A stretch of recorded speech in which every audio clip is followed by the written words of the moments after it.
How to turn on or turn off wireless power sharing on Samsung Galaxy S26 Ultra.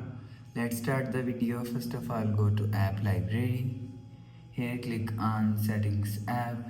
Now in Setting, scroll down and click on Battery. After click on Battery, scroll down and click on wireless power sharing. If you want to turn on wireless power sharing, so turn on this button. After turn on this button, you will see wireless power sharing is turned on. If you want to turn off wireless power sharing, so turn off this button. After turn off this button, you will see wireless power sharing is turned off. You will turn on or turn off wireless power sharing from here. After the process, go back to home screen.